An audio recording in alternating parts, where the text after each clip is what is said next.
आज भारत के वित्त मंत्री ने बजट पेश किया और सत्ता पक्ष ने बजट का समर्थन किया और कांग्रेस और विरोधी पक्ष नेता ने बजट को दिशाहीन बताया। आमदनी अठन्नी और खर्चा रुपया, और जो विरोधी पक्ष ने कहा कि सिर्फ ये 12 साल से और 9 साल से निर्मला सीतारमण सिर्फ भारत के जनता को, महिला को, मजदूर को, किसान को सिर्फ बजट में लोभ लुभावने आश्वासन भाषण देते हैं, लेकिन जनता के हाथ में कुछ नहीं लगता है। युवा बेरोजगारी का शिकार है। गृहिणी का किचन में महंगाई से का शिकार है। गैस का दाम बढ़ा हुआ है और जो गृहिणी के पास नोटबंदी के पहले जो उनके पास हर गृहिणी के पास वो अपना घर चलाने के लिए छुपा छुपा करके रखती थी, वो मोदी सरकार ने उसको निकाल करके आज गृहिणी क्यों गैस का दाम बढ़ा हुआ है,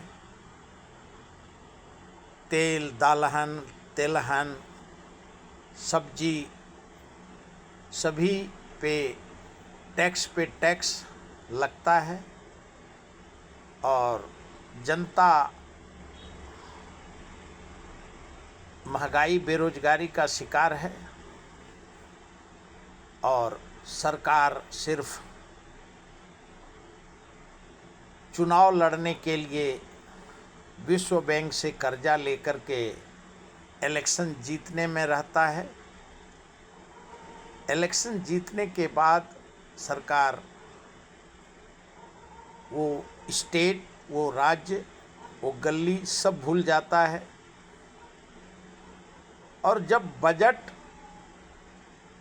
जितने बजट, चाहे वो उद्योग जगत का बजट हो, रक्षा का बजट हो, सब में कटौती, मनरेगा का बजट हो, श्री मनरेगा को नया जय श्री राम जी के नाम से बजट बनाया है और सारे बजट में 12 साल में मोदी सरकार ने बजट में कटौती किया और सिर्फ घोषणा किया। और जब आमदनी है नहीं, कमाई है नहीं, तो खर्चा कहाँ से करेगा? इंडस्ट्री है नहीं, कॉन्ट्रैक्ट सिस्टम पे कॉन्ट्रैक्टर अपना 2 गुना 3 गुना कमीशन ले लेता है और पूरे, चाहे वो रिक्शा का हो, चाय बेचने वाला हो, बटाटा बड़ा बेचने वाला हो, पान पट्टी वाला हो, 10 से 15 हज़ार के बीच में ही इनकी महंगाई रह जाती है और खर्चा जो है सब टैक्स और जीएसटी भरते भरते लोगों को, अगर 15,000 पूरा महीना 30 दिन काम करके मिलता है तो टैक्स और खाना में 25,000 का खर्चा आता है और जनता बेरोजगारी का शिकार है। सरकारी नौकरी है नहीं। कश्मीर से कन्याकुमारी तक सिर्फ सरकार घोषणा करता है। और टैक्स पेयर जो हैं, जो आज मीडिया में आ रहा है कि 8,000 करोड़ लोग टैक्स भरते हैं, बाकी सरकार सबको बांटने में रहता है। इलेक्शन में कहीं लाड़की बहन योजना, कहीं उद्योग के लिए पैसा, और खाली इलेक्शन जीतने के लिए ही ये सरकार किसी भी प्रकार का ध्यान नहीं देती है। और ये बजट को घोषणाबाज बजट विपक्ष ने बताया है। और जनता का सुनने वाला कोई नहीं है। जो सरकार कहता है वही होता है।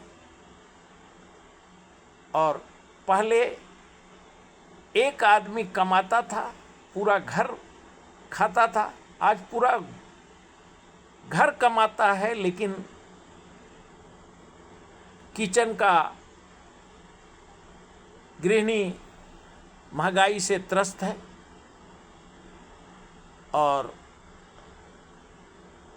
जो विद्या है, बच्चे का स्कूल है, हॉस्पिटल है, और हर प्रकार का महंगाई, इलेक्ट्रिसिटी है, हर चीज़ का महंगाई 2014 में जो बजट था, आज आमदनी उतना भी नहीं है 2013-14 वाला, लेकिन महंगाई 100 गुना देश में बढ़ा हुआ है। और जो जब पूरे विश्व से पेट्रोल, डीजल, क्रूड ऑयल सस्ता लिया जाता है, उसके बावजूद भी भारत में 100 के पार डीजल और पेट्रोल मिलता है, गैस मिलता है। गैस और जो सोना था, चांदी था, वो दुनिया भर का महंगा है। 1.5 लाख सोना है, 3.5 लाख चांदी है, और डॉलर के मुकाबले रुपया का 92 रुपया है एक डॉलर का। और चर्चा है कि भारत ने डॉलर लेना बंद कर दिया है। तो देश में सिर्फ भाषण से 140 करोड़ जनता को राशन मिलता नहीं। और जो देश में महंगाई है, जो आश्वासन 2013 और 14 में केंद्र सरकार बनने के पहले दिया था, आज जनता त्राहिमाम है महंगाई से, बेरोजगारी से। और बुलेट ट्रेन का बात कहा था, 2 करोड़ नौकरी का बात कहा था, स्मार्ट सिटी का बात कहा था, और बेरोजगारी ख़त्म करेंगे, महंगाई ख़त्म करेंगे।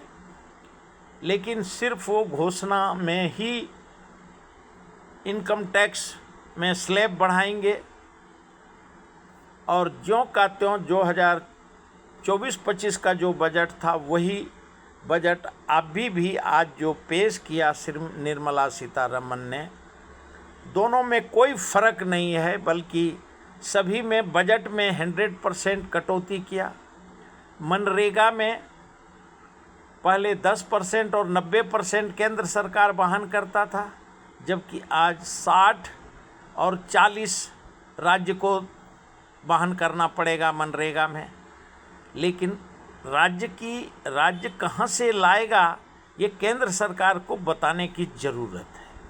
लेकिन केंद्र सिर्फ लागू कर देता है, घोषणा कर देता है, और पार्लियामेंट में दोनों हाउस में सिर्फ घोषणा से ही 12 साल से आज सरकार, जो विरोधी पक्ष आरोप लगा रहे, ये 12 साल से सिर्फ घोषणाबाजी हो रहा है। अन्ना हजारे भी यही बोलता है कि ये घोषणाबाजी वाला सरकार है। लेकिन आज देश का दशा दुर्दशा, राजनीति पार्टी को ये आत्ममंथन करना चाहिए कि जनता विरोधी पक्ष हो या सत्ता पक्ष हो, स्कूल का प्राइवेट स्कूल हो गया है। जब सरकार बोलती है कि हम बीमा में स्वाभिमान भारत में देंगे, कोई स्वाभिमान भारत में किसी को बीमार पड़ने के बाद रिम्बर्समेंट पहले बोलेगा, बाद में उनको कुछ नहीं देता है। जनता त्राहिमाम करता है। और जो आज आरोप और प्रत्यारोप लग रहा है, नाम के लिए स्वाभिमान भारत है, स्मार्ट सिटी है, किसको दिया ये सरकार और विरोधी पक्ष को बताने की ज़रूरत है। सिर्फ इलेक्शन जीतने के लिए, जब इलेक्शन होगा तो राजनीति पार्टी, चाहे वो विपक्ष हो या सत्ता पक्ष हो, दोनों अलग मुद्दा से इलेक्शन लड़ता है। बाद में दोनों महंगाई, बेरोजगारी, और जनता भी 5 साल तक वही महंगाई बेरोजगारी करते रहता है। लेकिन जब इलेक्शन आता है तो चाहे वो लाड़की बहन योजना के नाम पे दे या उद्योग के नाम पे दे, और जिस प्रकार से इलेक्शन जीतने के बाद सत्ता पक्ष भूल जाता है और विरोधी पक्ष आरोप प्रत्यारोप लगाते रहता है। यही लोगों का विकास है, सर्वांगीण विकास है। रोजगार है नहीं और महंगाई चरम सीमा पे है। इसके लिए सत्ता पक्ष और विपक्ष को विचार करना चाहिए। और जो ये बजट जो पेश करता है, ये गृहिणी कैसे, क्यों सरकार अपना कश्मीर से कन्याकुमारी तक 32 स्टेट में अपना कटौती नहीं करता है। वो हर आदमी, हर एमएलए एमपी अपना पगार बढ़ा लेता है। जनता का पेंशन बंद है, जनता का पगार ज्यों का त्यों है, और बेरोजगारी 100% है। सब जगह कॉन्ट्रैक्ट सिस्टम पे जनता त्रस्त है।